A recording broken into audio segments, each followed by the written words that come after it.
11:39 de la mañana y como le habíamos adelantado, ya tenemos en nuestros estudios a Alejandrina Barri, diputada en Cava, por el Frente de Izquierda, operadora social de la Villa 21 y 24. Buen día, Alejandrina, ¿cómo estás? ¿Qué tal? Buenos días, ¿cómo están? Bien, un gusto tenerte acá, porque siempre, bueno, tenés la amabilidad de acompañarnos cada vez que te pedimos que nos vengas a contar un poquito qué es lo que está pasando desde tu espacio y sobre todo porque, bueno, sabemos que participaste muy activamente en el homenaje que se llevó a cabo el pasado lunes en la legislatura.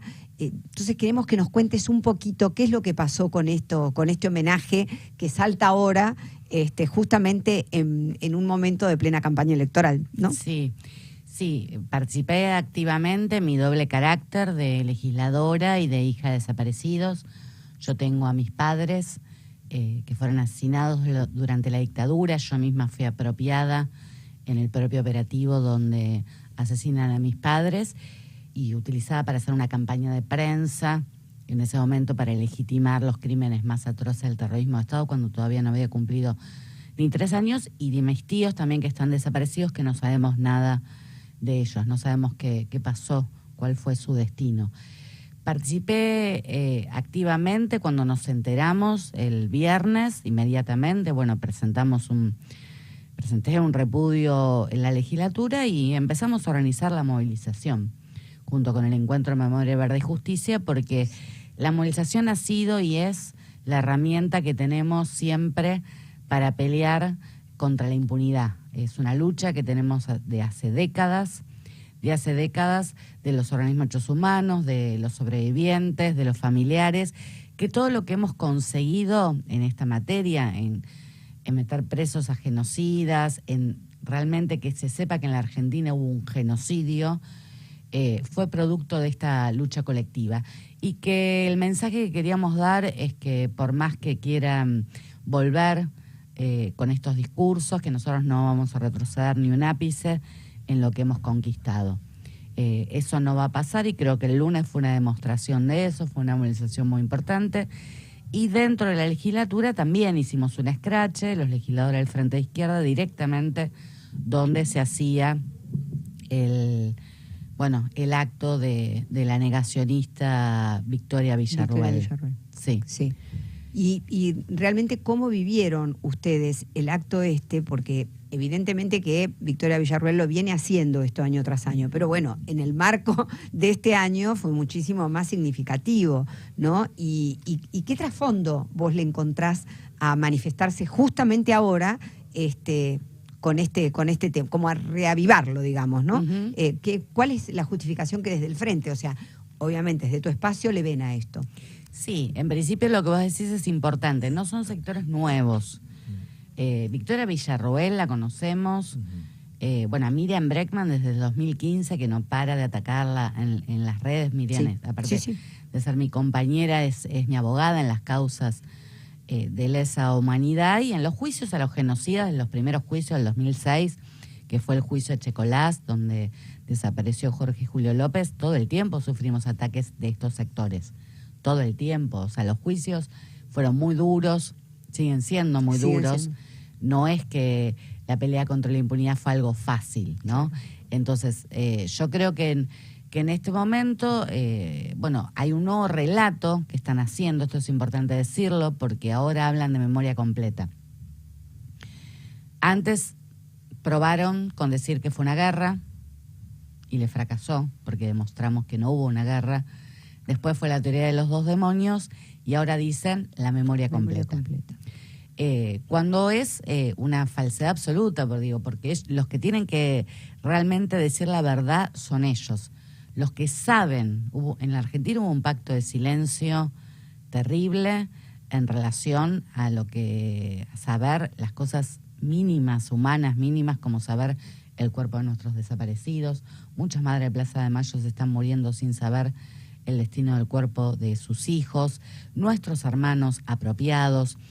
Y sobre todo la complicidad empresarial, ¿no? Porque el golpe militar tuvo un objetivo concreto para ver que también la relación que tiene con la actualidad, tuvo un objetivo concreto lo que decía Rodolfo Walsh, de imponer un plan económico de miseria planificada.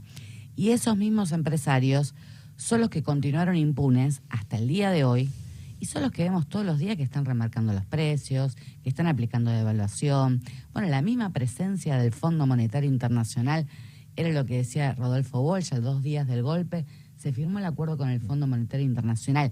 Tenía que ver con esa política de miseria planificada, y hoy también tiene que ver con eso. Villarroel defiende acérrimamente a esos sectores.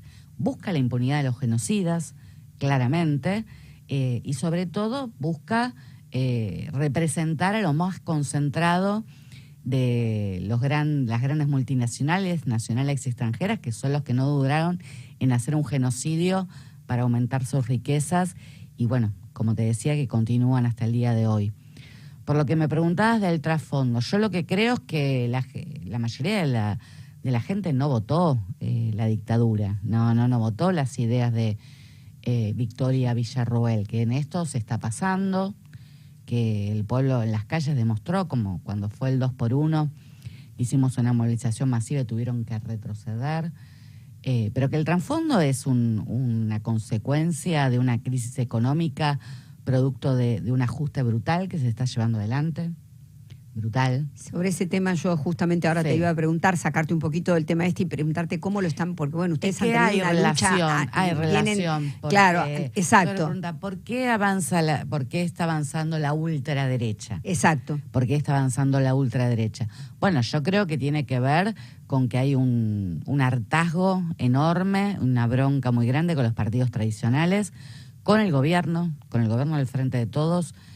Hay una bronca impresionante porque es un gobierno que dijo que venía a llenar la heladera, que había que votar a Alberto Fernández para justamente que, echar a la derecha. Terminar con la derecha, sí. Y nunca se vio tanto un crecimiento de la derecha como en el gobierno del Frente de Todos.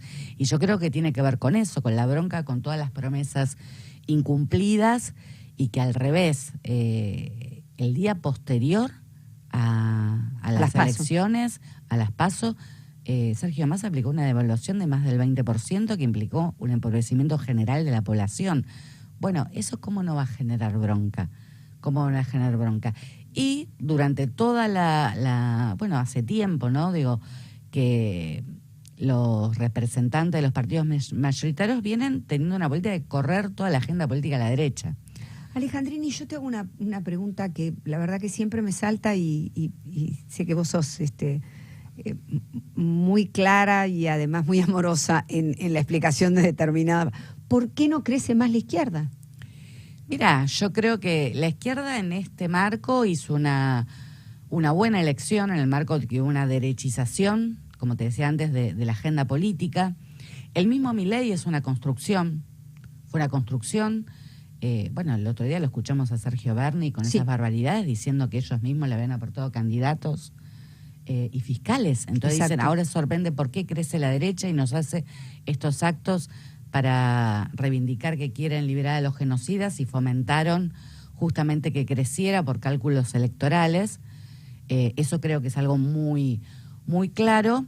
Y toda la agenda política, vos pensá, que el propio gobierno, con todas las políticas de ajuste, de hambre, pero también estigmatizando muchísimo a los movimientos sociales. En un momento decís, bueno, ¿y quién es la derecha ya en este momento? Porque todos los discursos, fueron corriendo a la derecha porque hubo una intención que esa bronca tan grande que hay por abajo sea canalizada por la ultraderecha. Un fenómeno que estamos viendo. No es un fenómeno en Argentina, que hemos visto en distintos países, ¿no? Geopolíticamente. Esta bronca que da, que bajo un discurso progresista se aplica en políticas de hambre. Claro. Es lo que ha pasado también, en Brasil pasó algo parecido, con el surgimiento de Bolsonaro. Decís, entonces hubo una intención de que sea canalizado y todo fue puesto hacia ahí, con mucho dinero. En ese marco creo que el Frente de Izquierda hicimos una elección, comparada con las elecciones ejecutivas del 2019, bastante similar, que mantenemos los votos y que me parece algo importante. Hay provincias donde, sacamos más cantidad de votos, incluso acá en la Ciudad de Buenos Aires nuestra candidatura presidencial de Miriam Bregman sacó alrededor del 5% de los votos. Sí, fundamentalmente. No es yo te lo preguntaba poca cosa en Neuquén, en Jujuy. Te lo preguntaba fundamentalmente por la lucha, digamos, importante que han tenido durante estos últimos años, ¿no? Que se ha visto en relación a las promesas del gobierno que incumplidas y a lo que se han manifestado públicamente. Por eso te lo sostenía. Julio, a ver. Sí, Alejandrina, Estela de Carlotto dice que se busca dividir a la sociedad, esta grieta con la que viene signando, ¿no? En estos últimos tiempos. ¿Por qué se busca, por qué vamos hacia el extremo, ¿no? Digo, ¿qué salida tiene esto, ¿no? Para una sociedad que amén de todas las situaciones problemáticas que debe afrontar día a día, encima, claro, los puentes están cada vez hay menos posibilidad de puentes y de acuerdos, ¿no?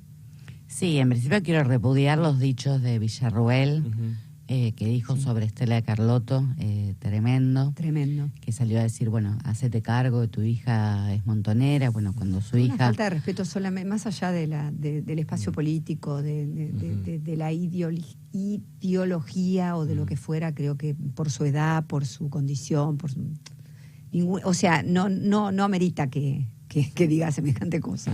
Claro, lo que pasa es que sale a decir lo que piensa Villarruel, ¿no? Digo, cuando decimos que es defensora de los genocidas, no lo decimos en vano, pero bueno, digo, la hija de Estela de Carlotto fue secuestrada, torturada, le apropiaron a su bebé, entonces la verdad que en principio repudiar eso.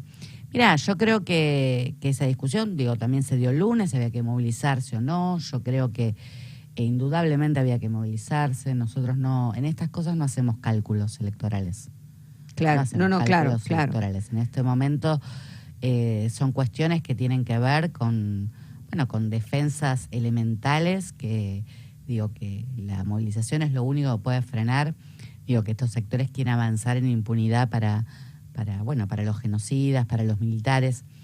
Yo creo que un poco era lo que te decía antes, ¿no? Digo que el surgimiento de Milei tiene que ver con eso, digo, los extremos, por lo que vos decís, digo, tiene que ver con eso, con una bronca de una situación social. Lo que pasa es que el gobierno sigue sin hacerse cargo y más bien sigue el mismo rumbo. Claro. Digo, más allá de los discursos, en los hechos concretos, ¿no? En los hechos concretos. En la acción. En la acción. Ahora, ante este escenario, en una eventual presidencia de Milei, ¿cómo te lo imaginás, digo, no? Porque si esto sucedió, ¿no? Sin él estar en la presidencia, ¿qué se habla, no? Imagino que hay cosas que invitan a la reflexión entre ustedes. Sí, bueno, hay que ver qué pasa, digo, todavía es muy, muy prematuro. Yo creo que lo que dice Milei, digo, el plan económico profundo, bueno, él lo dice.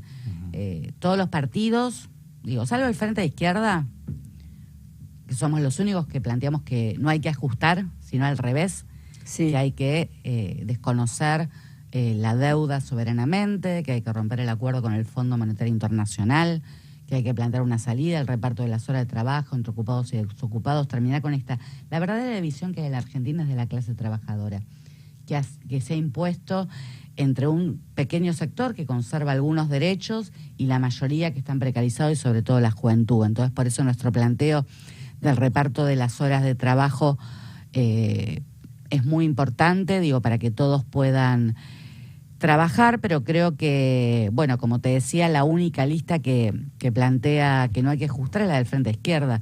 Los otros candidatos, en el caso de Milei, incluso dice que es poco el ajuste que pide el Fondo Monetario Internacional, que es poco. Entonces, la mayoría de la gente en este país no está por privatizar la educación pública, no está por privatizar la salud pública.